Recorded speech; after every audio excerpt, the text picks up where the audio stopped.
থাকেন তাহলে কিন্তু আপনার রক্তপাত থেমে যায়। হ্যাঁ, তো সেই দিকেও খেয়াল রাখতে হবে।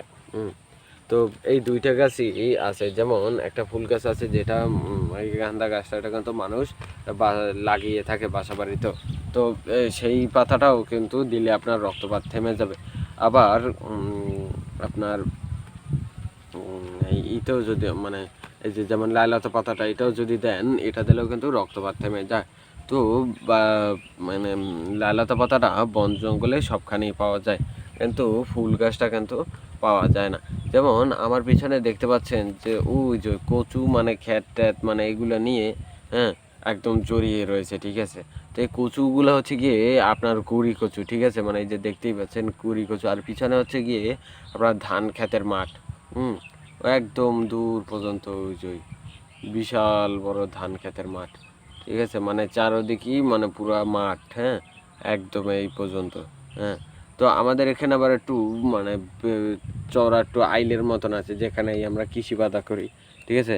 তো এইখানে কিন্তু প্রচুর পরিমাণে আপনার লাইলতা পাতা হয়ে রয়েছে। যেমন এই পিছনে আছে, তারপরে আমার এই সামনে আছে। হ্যাঁ, তো মানে এই লাইলতা পাতাটা কিন্তু আমাদের এখানে একটু ব্যবহার করা মানে লাগে, দেখা যায় যে হাত পা কেটে যায় যখন কৃষিকাজ করতে এসে, তখন কিন্তু এই লাইলতা পাতাটা কিন্তু ব্যবহার করা হয়, ঠিক আছে। তো এই লাইলতা পাতাটা কিন্তু প্রচুর পরিমাণে কাজে আসে। আর লাইলতা পাতাটা দেখতে একটু হয় এই রকমের, বড় পাতা তো নাই, আমি দেখাতে পারছি না। তো এই ছিঁড়ে গেছে। তো ওই লাইলতা পাতাটা হচ্ছে গিয়ে আপনার এই যে এরকম দেখতে, ঠিক আছে। তো লালাতা পাতাটা একটু হালকা একটু ডলা দিলে আপনার ঘেরানটা কিন্তু মানে একটা অন্য রকমের ঘেরান আসে, ঠিক আছে। তো এই পাতাটা ব্যবহার করার আগে এটা সম্বন্ধে আগে ভালো মতন জানতে হবে যে এইটাই কি সেই লালাতা পাতাটা কি না, ঠিক আছে। না হলে কিন্তু আপনার ওই যদি অন্য কোনো বললাম যে আরেকটা পাতা গাছ আছে যেটা ঠিক এই লালাতা পাতাটার মতনই, ঠিক আছে।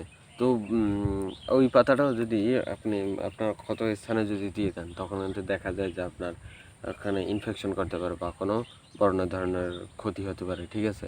তো আপনি এই একটা হচ্ছে গিয়ে বড় কাজ, ঠিক আছে, মানে মানে লাইলতা পাতাটা রক্তপাত থামানোর প্রচুর পরিমাণে কাজ আসে। আবার আপনার গান্ধা গাছের পাতাও কিন্তু রক্ত থামাতে প্রচুর পরিমাণে কাজে আসে।